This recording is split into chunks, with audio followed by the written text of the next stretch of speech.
அஸ்ஸலாமுஅலைக்கும் வரஹ்மத்துல்லாஹி வபரகாத்துஹு. Smile TV வாங்க வீடியோக்குள்ள போலாம். இம்மையிலும் மறுமையிலும் நமது கபரிலும் நிலவட்டுமாக ஆமீன் யா ரப்பல் ஆலமீன். மேலும் அல்லாஹ் சுப்ஹானஹு வ தஆலா நம் அனைவருக்கும் நீண்ட ஆயுளையும் நிறைவான செல்வத்தையும் பரிபூர்ணமான உடல் ஆரோக்கியத்தை அல்லாஹ் எப்பொழுதும் நமக்கு தந்தருவானாக. இஷாவுடைய தொழுகை, தராவீஹினுடைய தொழுகை,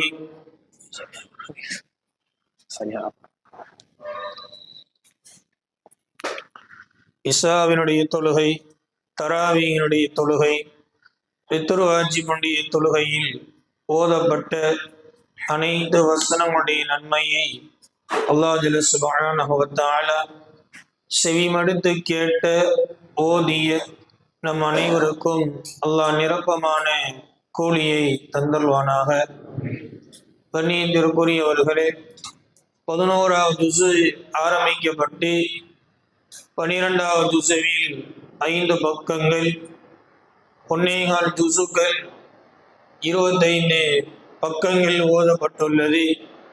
இதில் தௌபா என்ற அத்தியாயமும் யூனுஸ் என்ற அத்தியாயமும் ஓதி முடிக்கப்பட்டு ஹூத் என்ற அத்தியாயத்தில் சுமார் 5.5 பக்கங்கள் ஓதப்பட்டுள்ளன. பல்வேறு வரலாறுகளை அல்லாஹ் சொல்கிறான். ஃபிரௌனுடைய வரலாறு இன்று ஓதப்பட்டது. பிரபலியமான நூஹ் நபி அவர்கள் குறித்து இன்று ஓதப்பட்டது. அதே போன்று தொழுகையில் நன்மையில் 3வது இடத்தை பிடித்திருக்கிற மஸ்ஜிதே குபா பள்ளிவாசல், அது குறித்தும் ஓதப்பட்டுள்ளது. நாம் பார்க்குகிற 2 செய்திகள்.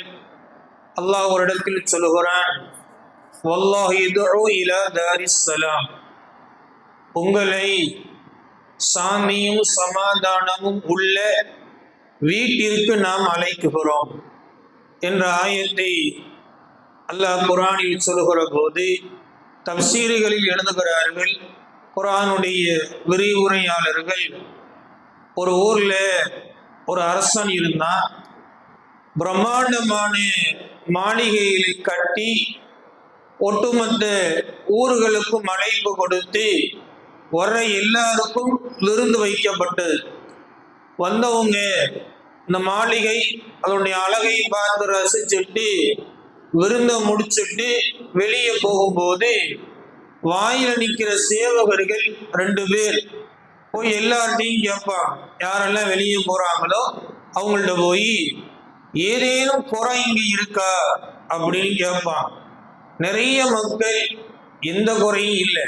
இன்னைக்கு வீடு அப்படித்தானே, பார்த்து பார்த்து பல கோடிகள்ல வீடு கட்டுறோம், நமக்கு மன திருப்தி அளவுக்கு கட்டுறோம். அந்த மாதிரி அவரு கட்டி உலகெல்லாம் பேச வேண்டும் என்ற ஆசைப்பட்டு வர்றவங்கள்ட்ட கேட்கும் போது யாருமே எந்த குறையும் சொல்லல. கடைசியா ஒரு கூட்டம் வந்துச்சு. அவங்க உள்ள வந்து நல்லா சுத்தி பார்த்துட்டு விருந்து முடிச்சுட்டு வெளியே போறப்ப சேவகர் அதே கேள்வி, ஏதாவது குறைகள் இருக்கா? இவங்களும் இல்ல சூப்பர்னு சொல்லுவாங்க அப்படின்னு நினைச்சார். அவங்க சொன்னாங்க, ஒரு குறை அல்ல 2 குறை உள்ள இருக்கு. உடனே அந்த சேவகர் யாருமே சொல்லல, இவங்க சொல்றாங்கன்னு மன்னர்கிட்ட போய் சொன்னோடனே, மன்னர் அவங்கள கூப்பிடுங்க, இவ்வளவு கோடி செலவுல கட்டி அழகுபடுத்தி இருக்கிறேன், இதுல என்ன குறை இருக்கு? அவங்க சொன்னாங்க, மன்னரே உள்ள 2 குறை இருக்கு. முதல் குறை என்ன அப்படின்னா, என்றாவது ஒரு நாள் கண்டிப்பாக இந்த மாளிகை இடிந்தே தீரும், இது நிலைத்து இருக்காது. 2வது, இதை கட்டியவர், இவ்வளவு செலவு செய்து கட்டியவர் கண்டிப்பாக ஒரு நாள் மௌத்தை அடைந்தே ஆக வேண்டும். இந்த மாளிகையும் நீங்களும் நிலையான வாழ்க்கை கிடையாது அப்படின்னு சொன்னப்ப அவரு கேட்டாரு, அப்ப நிலையான வீடும் நிலையான வாழ்வும் எது? மரணமே இல்லாத வாழ்வு எது? வந்தவர்கள் சொன்னார்கள், நிலையான வீடு அல்லாஹ் சொல்கிறான் சுவனம். சுவனம் தான் உங்கள் வீடுகளில் நிரந்தரமானது, அழிவில்லாதது. அதே போன்று மரணமில்லாத வாழ்க்கை சொர்க்கவாசியுடைய வாழ்க்கை. சொர்க்கத்திற்கு ஒருவன் நுழைந்து விட்டால் அவனுக்கு மௌத் என்பது கிடையாது. அதனால் நீங்கள் அல்லாஹ்வை அஞ்சிக் கொள்ளுங்கள். ஆடம்பரங்களை விட்டு எளிமையான வாழ்க்கையை நீங்கள் கையாளுங்கள். நீங்கள் செலவழிப்பதும் நீங்கள் சேர்த்து வைப்பதும் அல்லாஹ்வுக்காகவே இருக்கட்டும் என்று சொன்னபோது அதனுடைய உண்மையை அவர் உணர்ந்து கொண்டார். அதைத்தான் அல்லாஹ் சொல்லுகிறான், உங்களுடைய நிரந்தரமான வீட்டிற்குத்தான் உங்களை நான் அழைக்குகிறேன். அந்த வீட்டிற்காக உங்களுடைய வாழ்க்கையை நீங்கள் அமைத்து கொள்ளுங்கள். அல்லாஹ் நமக்கு சொத்துக்களை அதிகம் கொடுத்து மறுமைக்காக செலவழிக்கிற நன்கொடையாளர்களாக சுவனத்தினுடைய வீடை பெறுகிற மக்களாக அல்லாஹ் நம்மை ஆக்கி தந்தருவானாக. இரண்டாவது, இன்று ஓதப்பட்ட பிரபலியமான வரலாறு நபி நூஹ் அலைஹிஸ்ஸலாத்து வஸ்ஸலாம். நூஹ் நபி குறித்து இதற்கு முன்னால் பல்வேறு ஆண்டுகள் பல்வேறு செய்திகளை நாம் பேசி இருக்கிறோம். ஒரு சில செய்திகள் மட்டும் பிரபலியமாக நூஹ் என்றுதான் நாம் சொல்லுகிறோம். நூஹ் நபியினுடைய பெயரை நூஹ் அப்படிதான் சொல்றோம். ஆனா உண்மையான பெயர் அது அல்ல, அவங்களுக்கு வேற ஒரு பெயர். ஆனால் குர்ஆன் அவர்களை நூஹ் நபி என்றுதான் அறிமுகம் செய்கிறது. பல்வேறு இடங்களில் வரலாறுகள் உண்டு. நூஹ் என்ற பெயரில் குர்ஆனில் சூறாவும் உண்டு. தஃசீர்கள் எழுதுகிறார்கள், நூஹ் என்ற பெயரை அல்லாஹ் சுப்ஹானஹு வ தஆலா பிரபலியப்படுத்தினான். ஆனால் உண்மையான பெயர் ஷாக்கிர், நன்றி செலுத்தக்கூடியவன். அல்லாஹ்விற்கு எப்பொழுதும் நன்றி செலுத்தக்கூடியவன், இதுதான் அவனுடைய பெயர். ஏன் அல்லாஹ் குர்ஆனில் நூஹ் என்று அறிமுகப்படுத்துகிறான்? நீங்க நிறைய சஹாபாக்களை கேள்விப்பட்டிருப்பீங்க. அபூபக்கர், அபூ ஹுரைரா, இதெல்லாம் அவங்க பேர் கிடையாது, அதெல்லாம் அவங்களுக்கு வைக்கப்பட்ட பெயர். ஆனா உண்மையான பெயர் வேற. அதுபோன்று நூஹ் நபிக்கு அசல் பெயர் நூஹ் அல்ல. ஏன் அல்லாஹ் நூஹ் என்ற வார்த்தையை தேர்வு செய்தான்? 3 காரணத்தை தஃசீரில் எழுதுகிறார்கள்.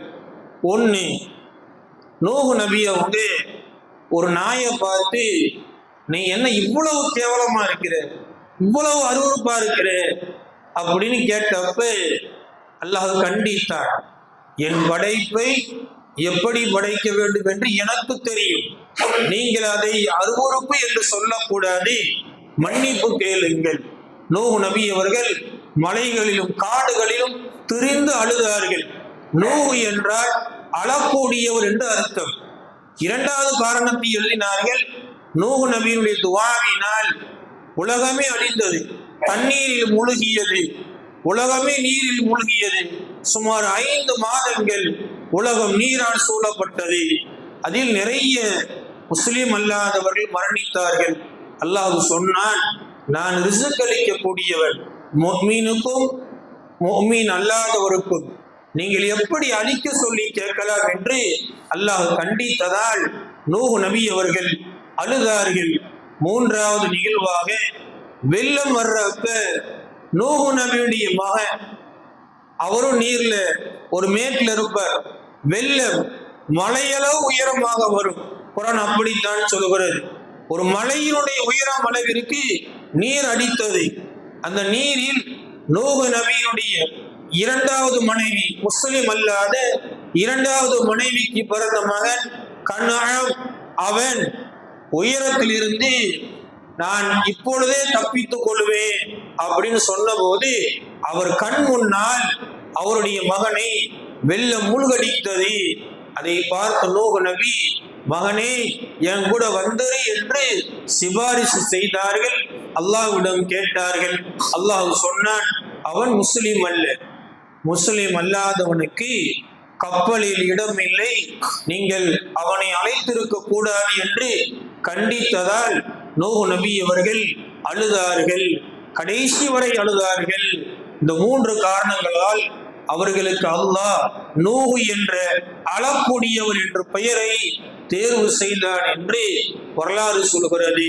அன்பானவர்களே, கப்பல் பயணித்தவர்கள் சுமார் 80 பேர் என்றும் அதில் எல்லா விதமான உயிரினங்கள் ஜோடி ஜோடிகளாக ஆண் பெண்ணாக அல்லாஹ் அமைத்து தந்தான். அந்த கப்பல் சுமார் 150 நாட்கள் வெள்ளத்தில் பயணம் செய்து காபாவை 7 முறை தவாப் செய்து அந்த நீரில் காபாவும் அடித்துவிடும். அதனுடைய அச்சு பகுதி அந்த இடத்தில் 7 தடவை இந்த கப்பல் தவாப் செய்து ஜூதி என்ற மலையில் போய் நின்றது. ஆஷுரா தினத்தில் தான் அது நின்றது. நூஹ் நபி இறங்குற போது அல்லாஹ் சொன்னான்,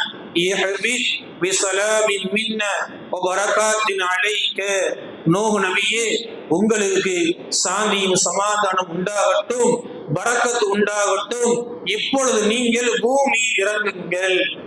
இந்த வார்த்தைக்கு கீழே ஒரு செய்தி எழுதுவாங்க. நல்லோர்களில் ஒரு பெண் கர்ப்பமாயிருக்கிறப்ப சுகப்பிரசவத்துக்கு இந்த ஆயத்தை ஓதுவார்கள்.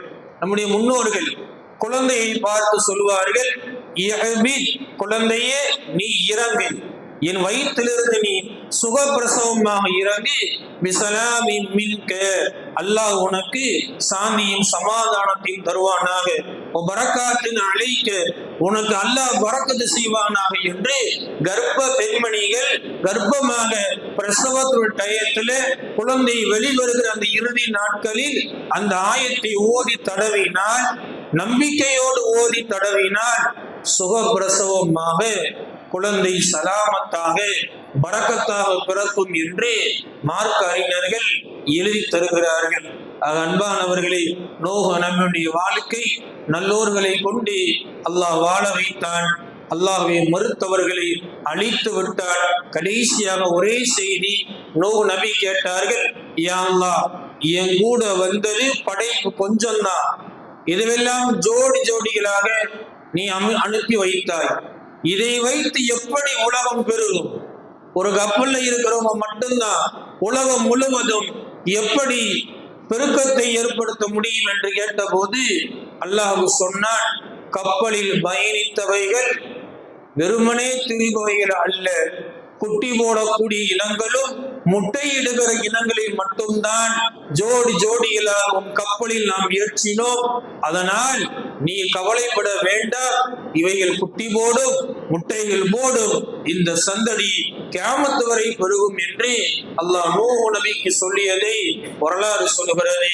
அது அன்பானவர்களை, படைத்த அல்லாஹ்விற்கு வஞ்சி வாழுகிற நன்மக்களாகவும் வாழுகிற காலகட்டத்தில் மார்க்கத்திற்காக மறுமைக்காக சம்பாதித்து செலவு செய்கிற நன்மக்களாகவும் சுவனத்தில் நுழைகிற பாக்கியத்தை அல்லாஹ் ஜல்ல சுப்ஹானஹு வ தஆலா நம்முடைய மூதாதையர்களுக்கும் நமக்கும் நம்முடைய சந்ததிகளுக்கும் தந்தல்வானாக.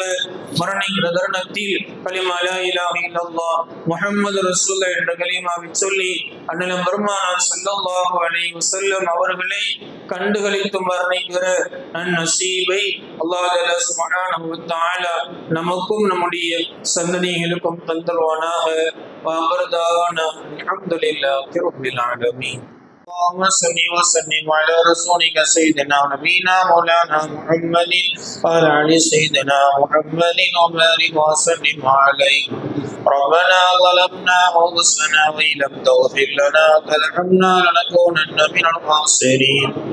ربنا اتمم لنا نورنا واغفر لنا انك على كل شيء قدير. اللهم ارحمنا برحمتك يا ارحم الراحمين. اللهم تقبل منا ضاعنا وركوعنا وسجودنا وصلاتنا، وخاصة والصلاة العشاء والتراويح وواجب الوتر وإمام الجماعة يا رب العالمين. وصل اللهم على النبي وآله وصحبه أجمعين. الحمد لله رب العالمين. இந்த வீடியோ உங்களுக்கு பிடிச்சிருந்தா